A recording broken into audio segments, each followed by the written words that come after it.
Got a birthday party in here, needs a little cleaning up.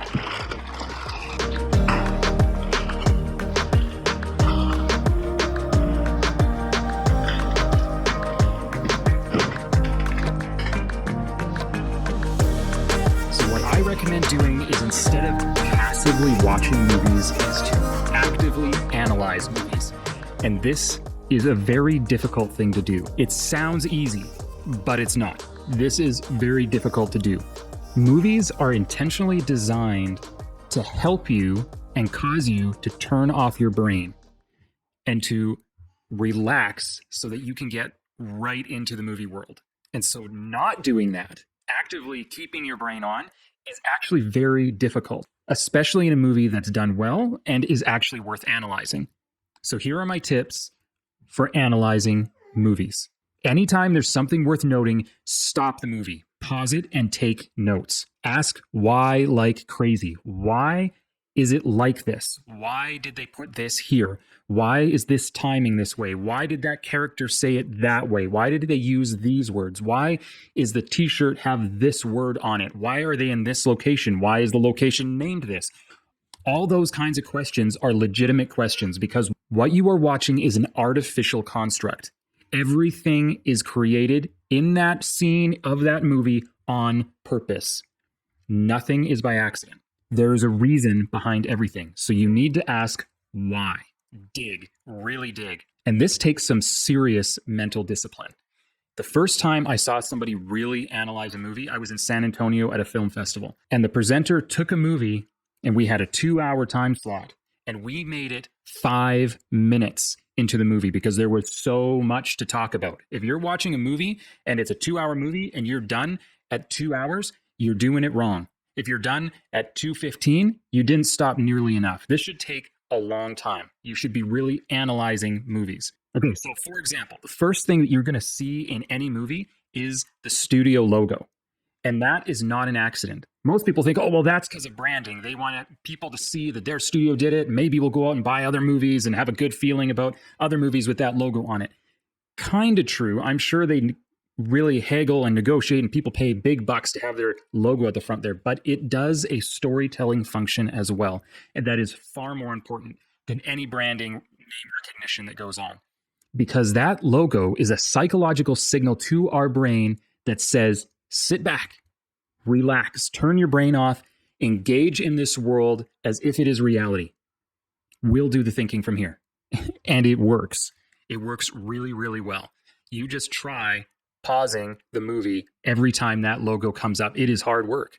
It is hard work. And so the first thing you need to do when you're analyzing a movie is stop the movie on that logo and remind yourself that that is not why you are watching the movie. You're not watching for entertainment. You're not watching passively. You are watching to learn and to grow as an artist and to grow as a filmmaker. So you need to break the habit right off the front. Some of the other things you need to be thinking about when you're watching the movie is timing and pacing.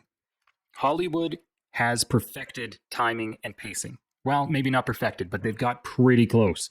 And you need to pay attention. Why is the inciting incident at 12 minutes? And it is. You watch a movie and it'll be pretty close to exactly 12 minutes. Watch for pacing. Watch for when things happen and watch for patterns from movie to movie. Pause the movie and say, all right, something significant just happened at this time code. Put down the time codes. Analyze them afterwards.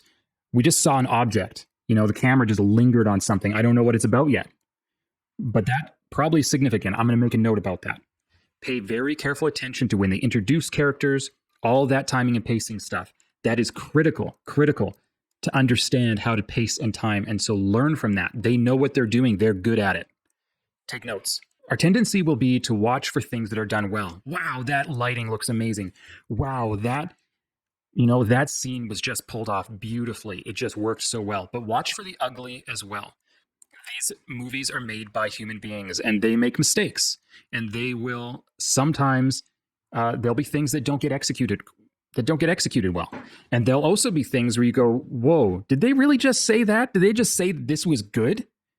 Look for moral judgments and moral hints about what they believe. That's in there, often on purpose to help you understand the story they're trying to tell. They'll drop hints about what is good, bad, right, and wrong. Look at that. Try and find out why things don't work well as why things look beautiful. Production design. Pay careful attention to the production design.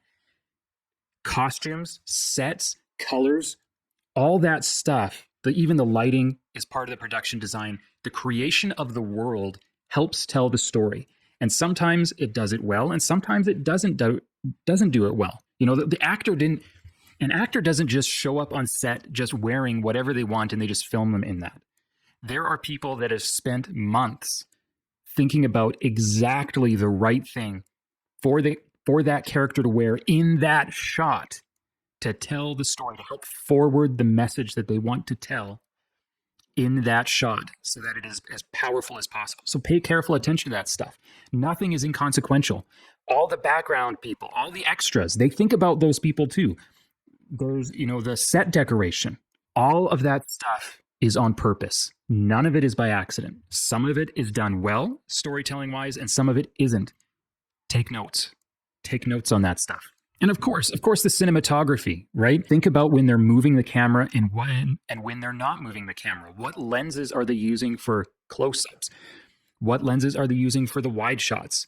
When are they using wide shots? When are they using close-ups? When are they moving the camera? When are they dollying it? When are they trucking it? And the lighting tells the story too.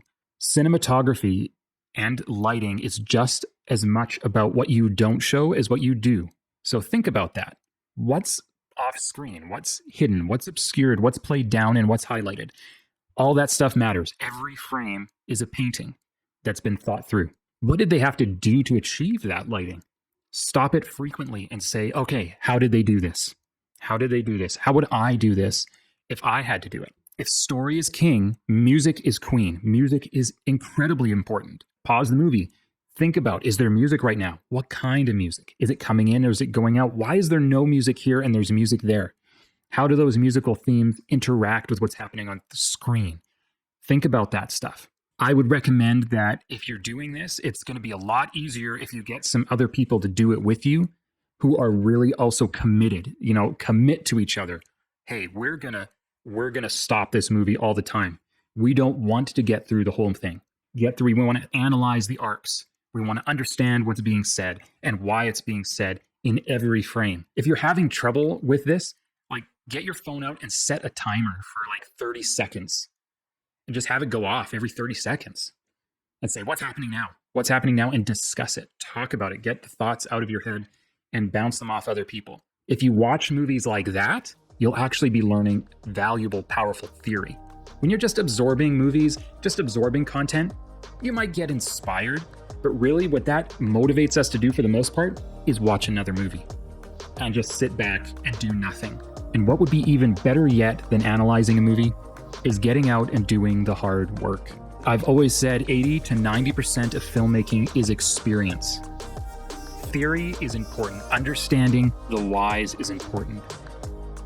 Just like learning jump rope, you don't just read books and watch people jump rope. That is useful. It is important if you analyze them and study them to learn how they're doing it. But if you never get out and jump rope, 80 to 90% of jumping rope is getting out and jumping rope. It's the same with filmmaking. If you want to actually be inspired in your filmmaking, you got to get outside of the Hollywood box. Stop copying the echo chamber. Get outside and go to a community pancake breakfast and hear real stories. That'll help you get a unique perspective on life and on the world. That will help you tell much better stories. All right, that's it for today. That's all I got. Until next time, go make something. Go shoot some movies. Go take some pictures. Go talk to some real people. Go analyze a movie. I'll see you in the next video.